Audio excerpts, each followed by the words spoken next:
শুনতে পাচ্ছ? যে যেখানে আছো জাহাজে ফিরে এসো। এটা কোনো দ্বীপ নয়, এটা বিরাট একটা তিমি মাছের পিঠ। বহু যুগ ধরে সেই সমুদ্রের মাঝখানে ঘুমাচ্ছে, তাই কালক্রমে তার পিঠে পলি জমেছে, আর এই পলি মাটিতে গজিয়েছে লতাগুল্ম বৃক্ষ। তোমরা আগুন জ্বালিয়ে তার ঘুম ভাঙিয়ে দিয়েছো। আগুনের উত্তাপে যন্ত্রণা পেয়েছে, তাই মোচড় দিয়ে উঠেছে সে। এবার সে চলতে শুরু করেছে। তোমরা আর দেরি করো না, শিগগিরই জাহাজে পালিয়ে এসো। এক্ষুনি হয়তো ডুব দিয়ে সমুদ্রের নিচে তলিয়ে যাবে।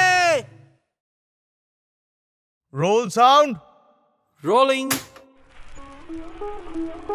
আপনারা শুনছেন রোল সাউন্ড গল্প, ছেলেবেলার ফেলে আসা গল্পের ঠিকানা।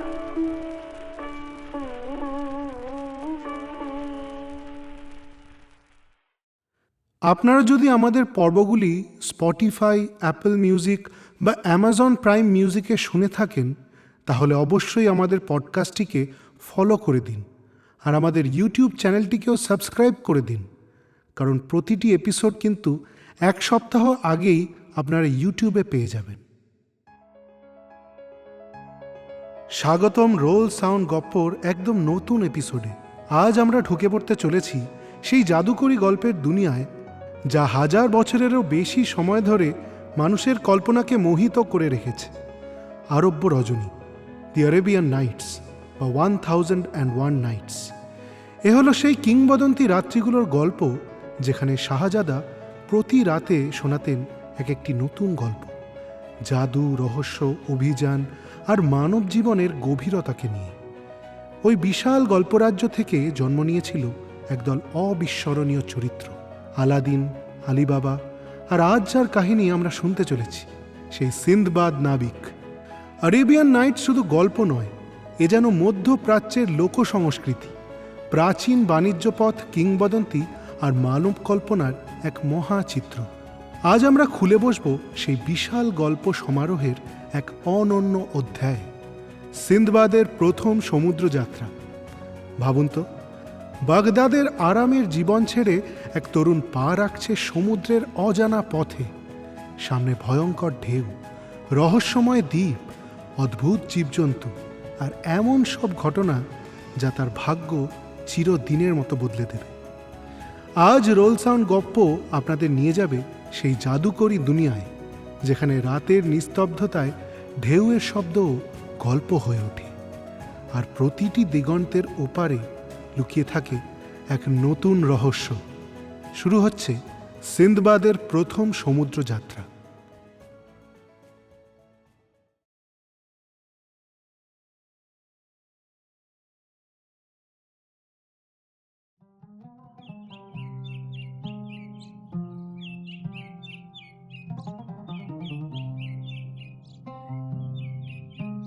খলিফা হারুন আল রশিদের সময়ে বাগদাদে সিন্দবাদ নামে দরিদ্র কুলি বাস করত।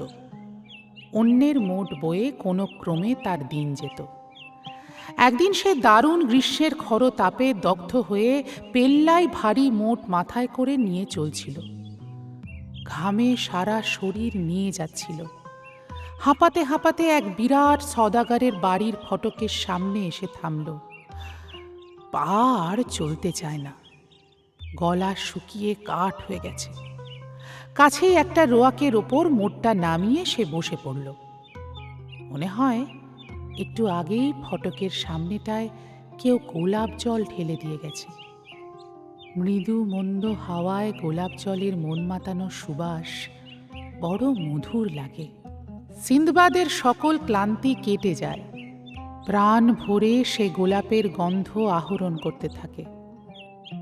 কান পাতলে শোনা যায় সওদাগরের বাড়ির অন্দর থেকে অপূর্ব মিষ্টি গানের কলি ভেসে আসছে, সেই সঙ্গে তানপুরার সুমধুর তান। সিন্দবাদ ফটকের ফাঁকে মাথাটা ঝুঁকিয়ে দৃষ্টিপাত করে। একটা বাগিচা, ঝকঝকে তকতকে, কত বিচিত্র নানা বর্ণের বাহারি সব ফুল, দু চোখ জুড়িয়ে যায় তার। এমন সাজানো গোছানো বাগান সে বড় একটা দেখেনি। সাধারণ লোকের কথা দূর থাক, অনেক সুলতান বাদশাহের বাগিচাও এমন সুন্দর হয় না। এতক্ষণে সে বুঝতে পারল গোলাপের সুবাস কোথা থেকে আসছে। মৃদুমন্দ সমীরণে চারদিক সুগন্ধে মদির হয়ে গেছে।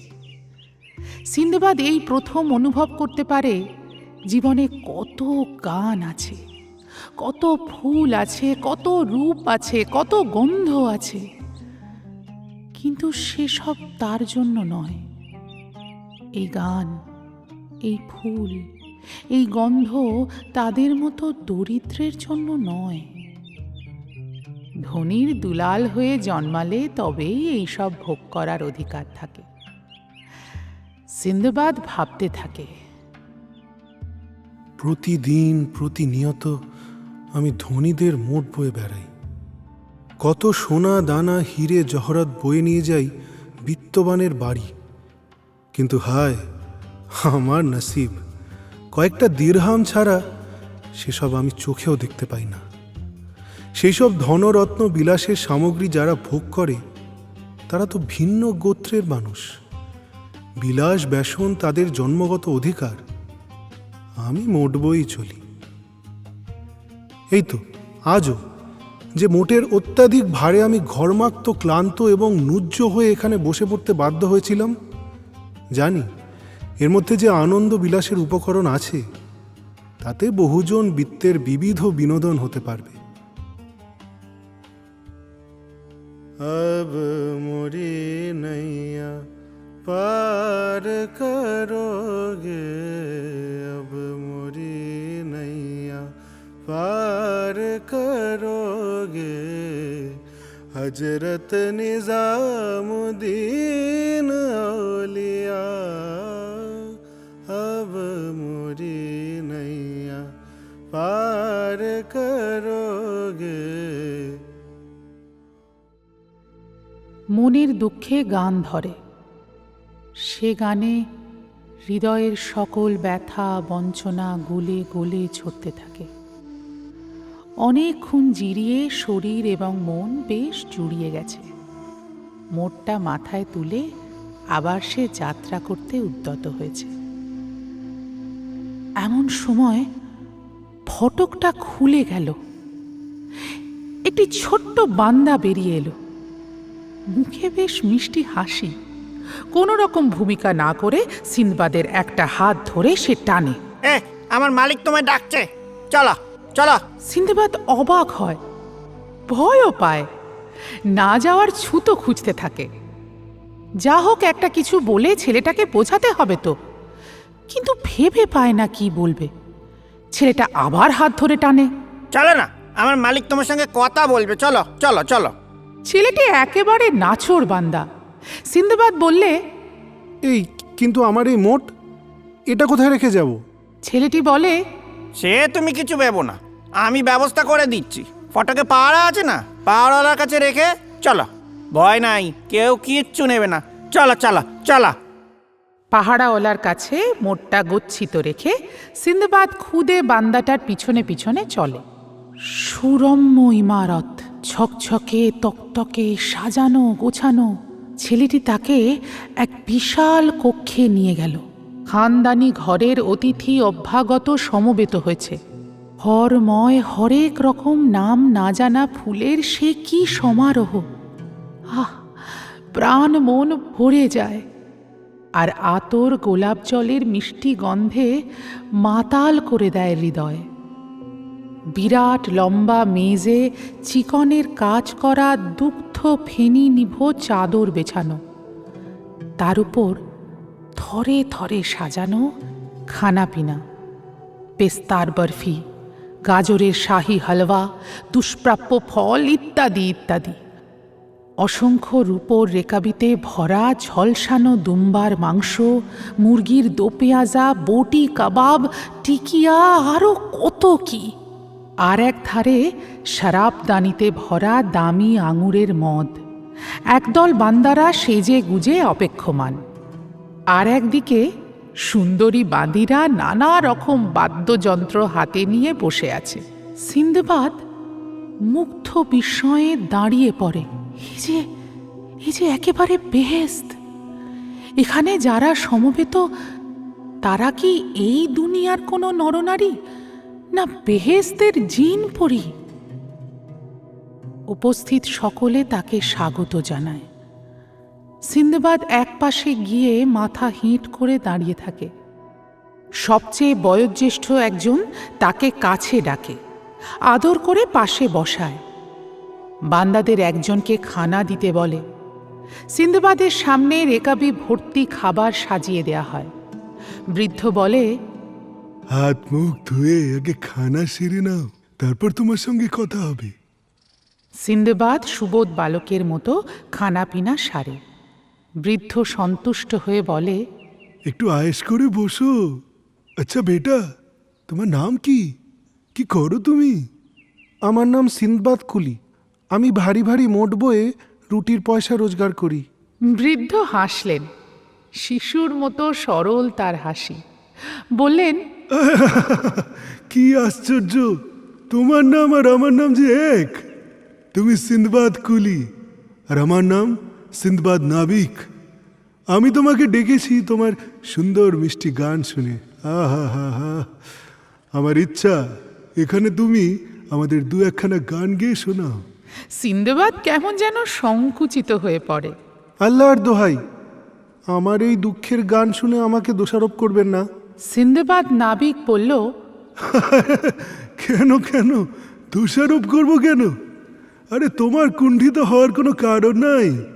গলা ছেড়ে প্রাণ খুলে গাইবে, তাতে কার কি মনে করার থাকতে পারে? হ্যাঁ, এখানে তোমার লজ্জা সংকোচ করার কিচ্ছু দরকার নাই। আরে তুমি আমার ছোট ভাইয়ের মতো। ওই যে গানগুলো গাইছিলে না, আরে সেইগুলোই আবার শোনাও না। সিন্দবাদ আবার গাইল গানগুলো। সিন্দবাদ নাবিক তো মহা খুশি। হজরত নিজামুদ্দিন ওলিয়া, দুঃখ দরিদ্র সব দিন করন হর, तान रस खान की ले हो खबरिया, गंज शकर की ओ लड़ैया, अब मोरी नैया पार करोगे, अब मोरी नैया पार करोगे, हजरत निजामुद्दीन औलिया, अब मुरी नैया। আহা, আমার ভাগ্য বড় বিচিত্র। তোমাকে বলবো সেই কাহানি, তাহলে বুঝতে পারবে কি নিদারুণ উত্থান পতন আর অগ্নি পরীক্ষার মধ্যে দিয়ে আমি এই অতুল ঐশ্বর্যের মালিক হয়েছি। কি অমানসিক কঠোর পরিশ্রম, ধৈর্য, তিতিক্ষার ফলশ্রুতি এই বৃত্ত, তা আমার কাহানি না শুনলে উপলব্ধি করতে পারবে না। কত বিপর্যয়, কত দুর্ভাগ্য আর কত দুঃসাহসিকতা জড়িয়ে আছে এই সাফল্যের পিছনে, তা কল্পনা করতে পারবে না। আমি পর 7 বার অসাধারণ সমুদ্র যাত্রা করেছি। তার যে কোনো একটা কাহানি শুনলে মানুষ হতবাক হয়ে যাবে। তোমাকে আমি সবগুলোই শোনাবো। বৃদ্ধ সিন্দবাদ নাবিক বলতে শুরু করে, এখানে আমার মহামান্য মেহমানরা যারা উপস্থিত আছেন এবং আমার এই নতুন মিতা, সবাই শুনুন। আমার বাবা ছিলেন এক সম্ভ্রান্ত সওদাগর। গরিবদের প্রতি তার দরদ ছিল অসীম। 2 হাতে তাদের জন্য খরচা করতেন। তার মৃত্যুর পর আমি যথেষ্টই পেয়েছিলাম টাকা পয়সা, জমি জমাও প্রচুর রেখে গিয়েছিলেন। কিন্তু তখন আমি নাবালক, সুতরাং আমার বিষয় আশয় সবই আমার আত্মীয়রা দেখাশোনা করত। যখন আমি সাবালক হলাম, আমার বিষয় সম্পত্তি আমি নিজের হাতে ফিরে পেলাম। হঠাৎ কাঁচা বয়সে প্রচুর টাকা হাতে পেয়ে আমার ভোগবিলাসের মাত্রা গেল ছাড়িয়ে। ইয়ার বন্ধুদের সংখ্যাও দিন দিন বাড়তেই থাকলো। প্রতিদিন দামি দামি মদ আর মাংসের মহোৎসব চলতে লাগলো। মূল্যবান সাজ পোশাক পরে ফুর্তি মেরে আর কাব্য করেই দিন কাটাই। এইভাবে অনেক দিনই চলল। তারপর হঠাৎ একদিন দেখলাম বিষয় সম্পত্তি বলতে আর তেমন কিছুই অবশিষ্ট নাই আমার কাছে। আমি ভয়ে শিউরে উঠলাম। জীবনের বাকি দিনগুলো কি নিদারুণ কষ্টেই না কাটবে আমার। পেগম্বর সুলেমান ইবনে দাউদের একটা বাণী মনে পড়ল। আমার বাবা প্রায় এই কথাগুলো বলতেন, জন্মের মুহূর্তের চেয়ে মৃত্যুর মুহূর্ত অনেক ভালো। জীবন্ত কুকুর মৃত সিংহের চেয়ে সেরা, দারিদ্রের চেয়ে মৃত্যু শ্রেয়। সুতরাং আর কোনো বিলম্ব না করে আমার যা কিছু কিঞ্চিত বিষয় সম্পত্তি তখনও অবশিষ্ট ছিল, কোনো দিকে না তাকিয়ে আমি প্রায় জলের দরেই বেঁচে দিলাম। সর্বসাকুল্যে মাত্র ৩,০০০ দিরহাম পেলাম। এই মাত্র ৩,০০০ দিরহাম সম্বল করে আমি বিদেশে যাত্রা করব মনস্থ করলাম। বাজারে গিয়ে নানা ধরনের বাহারি জিনিসপত্র সওদা করে একটি গাঁঠরি বাঁধলাম। নিজের মাথায় করে বন্দরে নিয়ে গেলাম। ওই সময় একখানা জাহাজ ছাড়ছিল, আর কোনো কিছু না ভেবে আমি জাহাজে চেপে বসলাম। দেখলাম আরও অনেক সওদাগর চলেছে সেই জাহাজে। আমাদের জাহাজ বাগদাদের বন্দর ছেড়ে বসরাহের দিকে এগিয়ে চলল। বসরাহ ছেড়ে আবার জাহাজ চলতে থাকলো। দিনের পর দিন সমুদ্র যাত্রা করেই চলেছি আমরা। এক এক করে অনেক দ্বীপ আসে, তাদের পিছনে ফেলে আমরা আবার এগিয়ে চলি। ক্লান্তিহীন বিরামহীন আমাদের এই সমুদ্র যাত্রা কবে শেষ হবে কে জানে। প্রতি বন্দরেই আমরা জাহাজের ভিড়ে সওদা ফেরি করে ফিরি। কিছু কিছু বিক্রিও হয়। কয়েক সপ্তাহ ধরে একটানা সমুদ্র যাত্রার পর একদিন এক দ্বীপের নিশানা দেখতে পেলাম। গাছপালায় ভর্তি, শস্য শ্যামল প্রান্তর, শুধু সবুজের মেলা। আহা, কি মনোহর দৃশ্যাবলী! বেহেস্তের উদ্যানের শোভার কথা মনে করিয়ে দেয়। কাপ্তান এই দ্বীপে জাহাজ নোঙর করল। যাত্রীরা সকলে নেমে পড়ল। আমরা সব সওদাগররাও একই সঙ্গে নামলাম। খানা পাকাবার সাজ সরঞ্জাম এবং ডাল, আটা, ঘি সঙ্গে নিলাম। একটা গাছের তলায় উনুন জ্বালানো হলো। কেউ তরকারি কাটে, কেউ বাটনা বাটে, কেউ বা কাপড় পরিষ্কার করতে লেগে গেল, কেউ বা এদিক ওদিক ঘুরে ঘুরে দেখতে থাকে, কেউ বা গাছতলায় পড়ে নাক ডাকিয়ে ঘুমায়। আমার কিন্তু নাওয়া খাওয়ার দিকে ভ্রুক্ষেপ নাই। আমি শুধু প্রকৃতির মনোহর শোভা দেখে আকুল, চোখ আর ফেরাতে পারি না। কি অপূর্ব বনরাজি লীলা! আহা! সবাই যখন আমরা কাজে ব্যস্ত, এমন সময় হঠাৎ সারা দ্বীপটা ভীষণ আন্দোলিত হয়ে কেঁপে উঠল। কে কোথায় যে কিভাবে ছিটকে পড়লো বুঝতে পারলাম না। শুধু শুনতে পেলুম কাপ্তানের চিৎকার, শুনতে পাচ্ছ? যে যেখানে আছো জাহাজে ফিরে এসো। এটা কোনো দ্বীপ নয়, এটা বিরাট একটা তিমি মাছের পিঠ। বহু যুগ ধরে সেই সমুদ্রের মাঝখানে ঘুমাচ্ছে, তাই কালক্রমে তার পিঠে পলি জমেছে, আর এই পলি মাটিতে গজিয়েছে লতাগুল্ম বৃক্ষ। তোমরা আগুন জ্বালিয়ে তার ঘুম ভাঙিয়ে দিয়েছো। আগুনের উত্তাপে যন্ত্রণা পেয়েছে, তাই মোচড় দিয়ে উঠেছে সে। এবার সে চলতে শুরু করেছে। তোমরা আর দেরি করো না, শিগগিরই জাহাজে পালিয়ে এসো। এক্ষুনি হয়তো ডুব দিয়ে সমুদ্রের নিচে তলিয়ে যাবে। কাপ্তানের চিৎকারে ভীত সন্ত্রস্ত হয়ে হাড়ি, কুড়ি, বাসন, খানাপিনা, জামা কাপড় সব ফেলে রেখে জাহাজের দিকে ছুটে এলো সবাই। কাপ্তান ততক্ষণে নোঙর তোলার হুকুম দিয়ে দিয়েছে। কয়েক মুহূর্তের মধ্যেই জাহাজ ছেড়ে দেওয়া হলো। ওই সময়ের মধ্যে যারা পারলো হুড়পাড় করে জাহাজের পাটাতনে উঠে পড়লো, আর যারা দেরি করলো তারা আর সুযোগ পেল না। তিমিটা ততক্ষণে আড়মোড়া ভেঙে পার তিনেক প্রচণ্ড ঝাঁকানি দিয়ে সমুদ্রের গভীরে তলিয়ে গেল। সব হতভাগারা সময় মতো জাহাজে উঠতে পারলো না। আমি তাদের একজন। কিন্তু আল্লাহ আমাকে সমুদ্রের গহ্বরে তলিয়ে যাওয়ার হাত থেকে রক্ষা করলেন। ভাসমান একখণ্ড ফাঁপা কাঠের গুঁড়ি সামনে দেখে আঁকড়ে ধরলাম। এই কাঠের পাটেই কিছুক্ষণ আগে আমার সহযাত্রীরা তাদের কাপড় চোপড় আছাড় দিয়ে কাঁদছিল। বহু কায় ক্লেশে অনেকক্ষণ ধরে চেষ্টা করার পর গুড়িটার উপর উঠে বসতে পারলাম। ভারসাম্য যাতে বজায় থাকে সেইভাবে গুড়ির মাঝখানে নিজের দেহটাকে ঠিক করে বসিয়ে 2 পা জলে ডুবিয়ে দাঁড় কাটতে থাকলাম। এইভাবে কিছু দূর হয়তো অতিক্রম করা গেল, কিন্তু হঠাৎ একটা উত্তাল ঢেউ এসে আবার আমাকে কোথায় যে ভাসিয়ে নিয়ে গেল কিছুই হদিশ পেলাম না। এদিকে তখন বেশ দেখতে পাচ্ছি আমাদের জাহাজের পাল তোলা হচ্ছে। আমি চিৎকার করতে থাকলাম, কাপ্তান, কাপ্তান! কিন্তু আমার কণ্ঠস্বর অত দূর অবধি পৌঁছলো না। কিছুক্ষণের মধ্যেই পালে হাওয়া লাগলো। নিমেষে আমার নজর থেকে জাহাজখানা গায়েব হয়ে গেল। এদিকে রাত্রির কালো ছায়া নেমে আসে। ওই নিশ্চিম নির্জন নীল সমুদ্রের অন্ধকার কারাগারে আমি তখন এক প্রাণদণ্ডের আসামি। ওহ, ইয়া আল্লাহ! একমাত্র আল্লাহ ছাড়া কেউ আমায় বাঁচাতে পারবে না।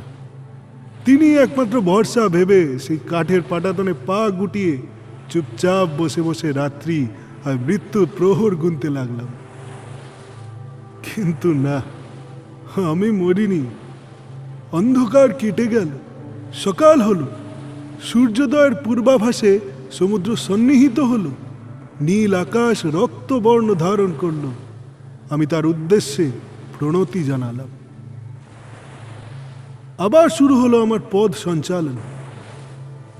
পায়ের দ্বারে জল কেটে পাড়ি জমাবার সে এক দুরন্ত ছেলে মানুষই প্রয়াস। ঘটি ঘটি জল তুলে সমুদ্র শোষণ করা আর কি। যাই হোক, আমার আকুল আকুতি বুঝি তিনি বুঝেছিলেন, তাই বেলা বাড়তেই বায়ুবেগও বাড়তে থাকলো।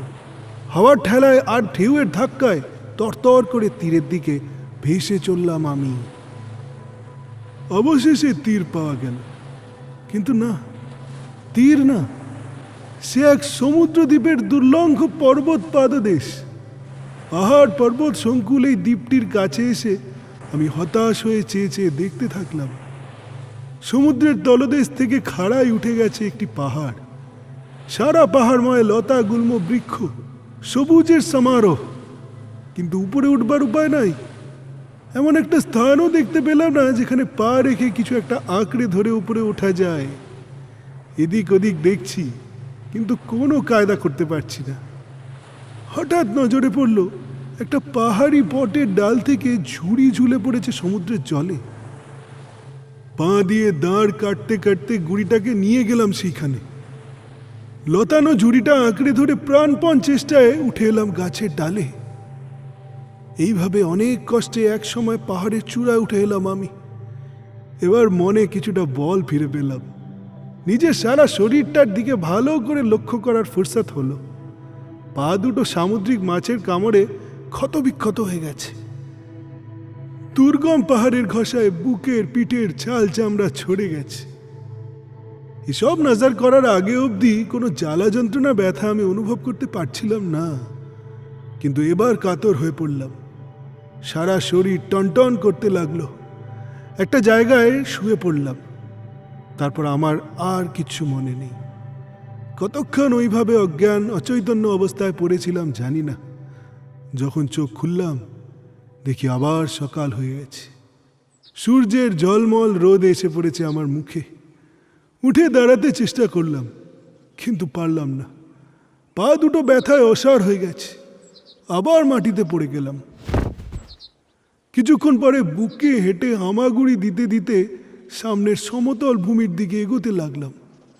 এইভাবে একসময় সেই ঝর্ণা আকুল শ্যামল সমতটে নেমে আসতে পারলাম। চারিদিক ফুলে ফলে ভরা। এখানে আমি গাছের ফল আর ঝর্ণার জল খেয়ে অনেক দিন কাটালাম।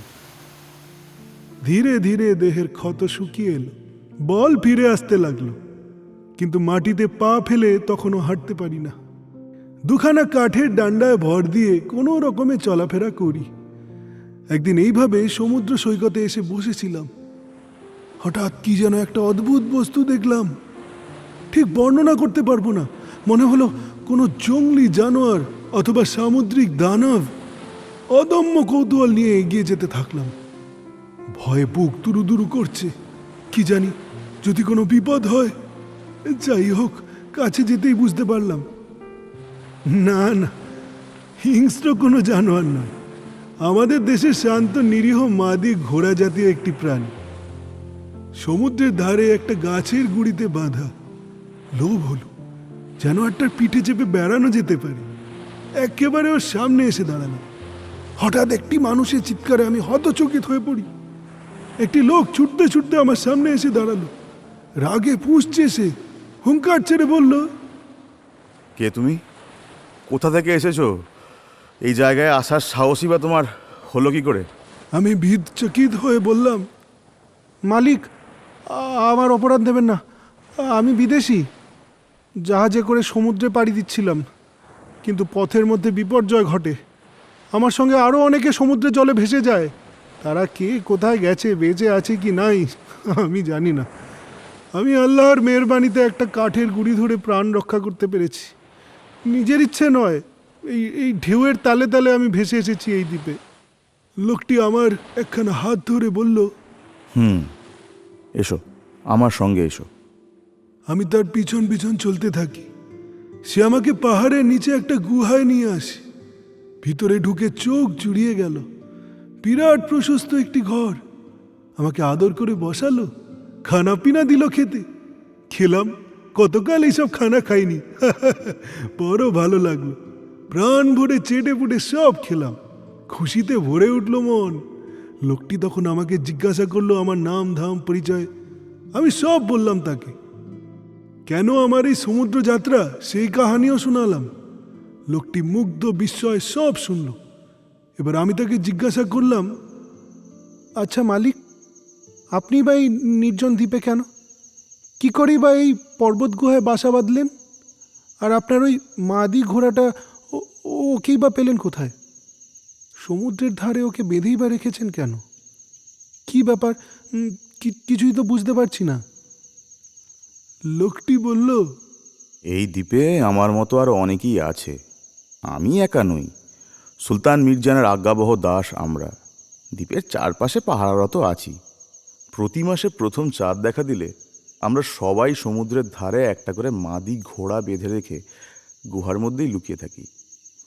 মাদি ঘোড়ার গায়ের গন্ধ পেয়ে সমুদ্র থেকে সিন্ধুঘটক আসে।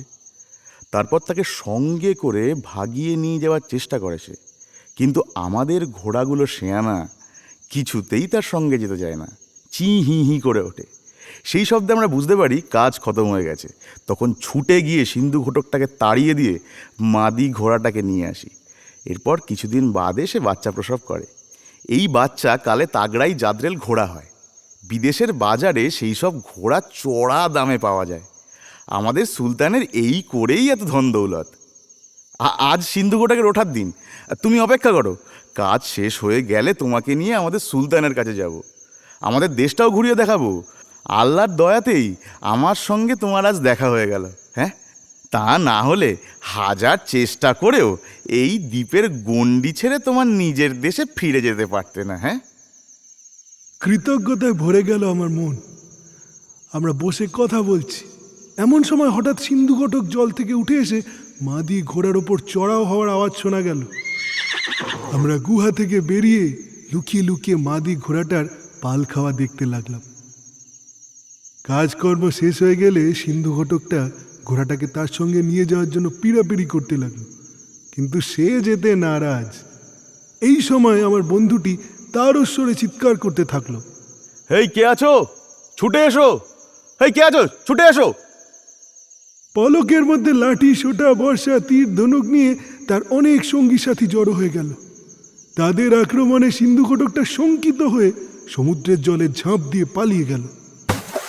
এবার সকলে হই হই করতে করতে মাদি ঘোড়াটা সঙ্গে করে গুহার সামনে হাজির হয়। আমার বন্ধুটি আমার সঙ্গে তার সঙ্গী সাথীদের আলাপ পরিচয় করিয়ে দিল। আমাকে পেয়ে তারা তো মহা খুশি। নানা রকম ফল মূল খানা পিনা দিয়ে তারা আমাকে আদর আপ্যায়ন করতে লাগলো। একটা ভালো দেখে ঘোড়া এনে দিল আমাকে। বলল, ওঠো দোস্ত, ঘোড়ায় চাপো, তোমাকে আমাদের সুলতানের কাছে নিয়ে যাব। তুমি আমাদের মেহমান।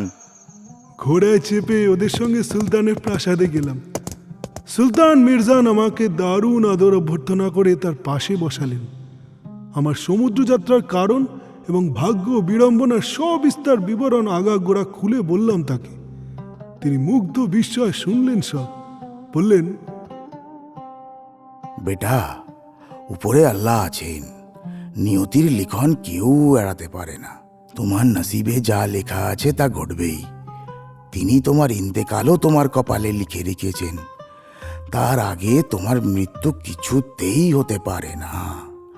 তোমার যা দুর্ভোগ, দুঃখ, কষ্ট, সুখ, আনন্দ সবই লিপিবদ্ধ করা আছে।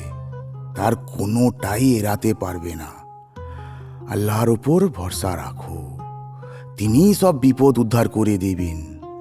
সুলতান শুধু আমাকে উপদেশই দিলেন না, তার উজির আমিরদের সঙ্গে আমার পরিচয় করিয়ে দিলেন। আমাকে বন্দরের প্রধান পরিদর্শকের পদে বহাল করলেন। আমার এই চাকরির কাজ তেমন কিছু কঠিন নয়, কখনো কখনো জাহাজ আসে বা ছাড়ে, সুতরাং কাজের তেমন চাপও ছিল না। সাধারণত সুলতানের দরবারেই আমার বেশিরভাগ সময় কাটত। মাঝে মধ্যে বন্দরে গিয়ে একবার ঘুরে আসি আর কি। প্রায় সব সময় সুলতানের ঘনিষ্ঠ সাহচর্যে থাকার ফলে তিনি প্রায় প্রতি বিষয়ে আমার সঙ্গে পরামর্শ করতেন। আমার বুদ্ধি ও বিচক্ষণতায় তিনি কেন, দরবারের সকলেই আমায় নিয়ে খুব হিংসা করত। প্রজারা উপকৃত হতে লাগলো। দুহাত তুলে তারা সুলতানের গুণগান করতে থাকলো। ফলে এমন অবস্থা দাঁড়ালো, আমার কথা ছাড়া সুলতান আর কোনো কাজই করেন না। আমার কিন্তু কিছুতেই মন বসে না। সুলতানের এত আদর, যত্ন, ভালোবাসা, তবু মন ভরে না। শুধু একটাই চিন্তা, কবে দেশে ফিরে যাব। হা পিত্তেশ করে বন্দরে বসে থাকি। দূরে, বহু দূরে সমুদ্রের শূন্যতায় শুধু খুঁজে মরি জাহাজের মাস্তুল। যদি কোনো নাবিক এই পথে পাড়ি দেয়, তাকে শুধোব, তুমি কি জানো বন্ধু কোন পথে যেতে হয়? বাগদাদ, আমার জন্মভূমি। প্রতীক্ষায় বসে থাকতে থাকতে একদিন হঠাৎ একখানা জাহাজ এসে ভিড়ে। আমি ছুটে যাই, কাপ্তানকে জিজ্ঞেস করি, সাহেব, আপনি বলতে পারেন বাগদাদ এখান থেকে কতদিনের পথ? কোন দিক দিয়ে যেতে হবে? কাপ্তান অজ্ঞতার কথা শোনায়। শুনেছি বটে, বাগদাদ বলে একটা শহর আছে। জাহাজও ভিড়তে পারে তার বন্দরে, কিন্তু আমি কখনো যাইনি, বলতেও পারবো না কোন পথে যায়, কতদিন লাগে। আমি হতাশা নিয়ে প্রাসাদে ফিরে আসি। জাহাজের নাবিকই যদি বলতে না পারে, তবে কে আমায় সন্ধান দেবে? সুতরাং আরও অনেক কাল আমাকে এই সুলতান মির্জানের দ্বীপেই কাটাতে হলো। এই প্রবাসকালে কতগুলো অদ্ভুত, বিস্ময়কর, বিচিত্র অভিজ্ঞতা আমার হয়েছিল, তার দু একখানা এখানে আমি শোনাবো। একদিন সুলতান মির্জান, আমি তখন তার দরবারে বসেছিলাম, কয়েকজন হিন্দুস্তানির সঙ্গে আমার পরিচয় করিয়ে দিলেন। আমি জিজ্ঞেস করলাম, আপনারা কোথা থেকে আসছেন? কোথায় আপনাদের দেশ? সেখানকার অধিবাসীরা কোন ধর্মের লোক? হিন্দু। আমরা হিন্দুরা বহু বর্ণে বিভক্ত। তার মধ্যে ক্ষত্রিয় এবং ব্রাহ্মণই শ্রেষ্ঠ বর্ণ। ক্ষত্রিয়েরা উচ্চ বংশকুলোদ্ভব, সাহসী, বীর, যোদ্ধা। কখনো অন্যায় করে না, অন্যায় প্রশ্রয়ও দেয় না। শত্রুর দমন এবং শিষ্টের পালনই তাদের ধর্ম।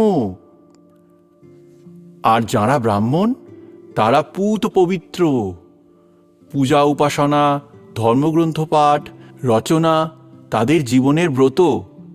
কখনো তারা মদ্যপান করে না। আচার, বিনয়, বিদ্যা তাদের সহজাত ধর্ম।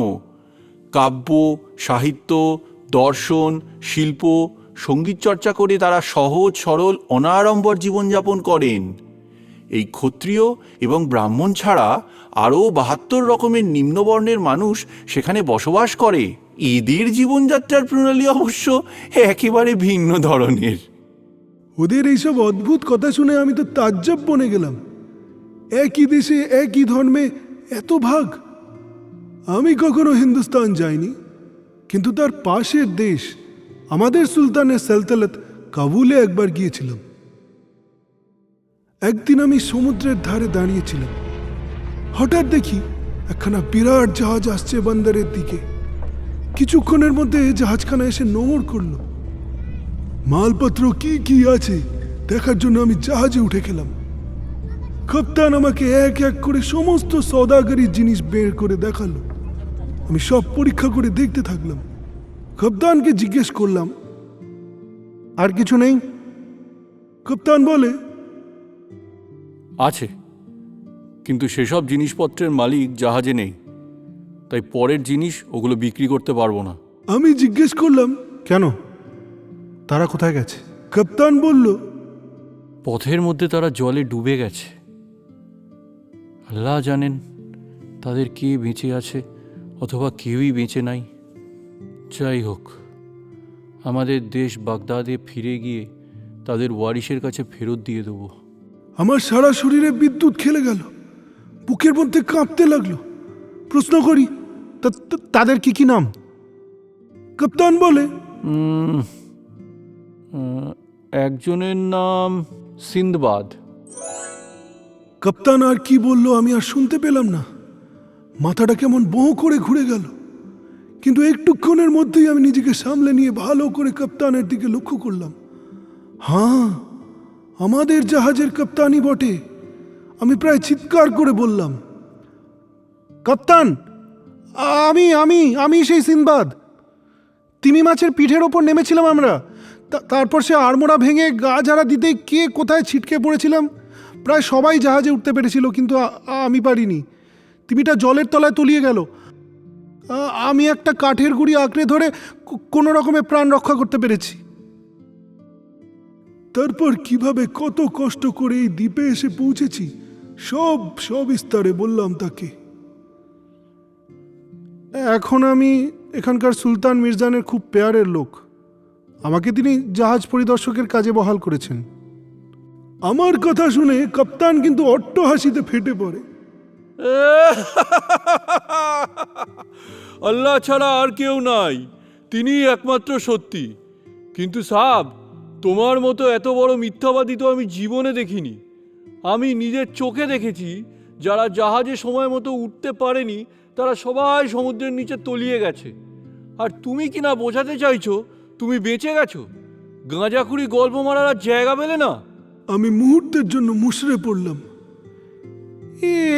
কিন্তু কিন্তু আমি যে সেই সিনবাদ, তার প্রমাণ দিতে পারি আমি আপনাকে। কি প্রমাণ দেবে? আমি বললাম, জাহাজে আমার যারা সহযাত্রী ছিল তারা তো আছেন, তাদের সবাইকে এখানে ডাকুন, তাহলে তো প্রমাণ হয়ে যাবে আমি কে।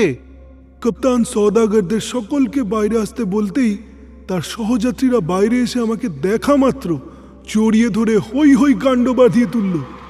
তাদের চোখে মুখে আনন্দ আর ধরে না। কাপ্তানকে আর কিছু বোঝাতেই হলো না, সে নিজেই বুঝলো আমি সেই সিনবাদ। আমার সহযাত্রীরা বলে, আমরা তো ভেবেছিলাম তুমি কোথায় তলিয়ে গেছো, সামুদ্রিক জন্তু জানোয়ারের ফলার হয়েছ, তা কি করে বাঁচলে ভাই? আমি তখন আবার আমার বিচিত্র অভিজ্ঞতার কাহিনী বললাম তাদের। তারা আসমানের দিকে হাত তুলে খোদা তাআলার উদ্দেশ্যে প্রণাম জানালো।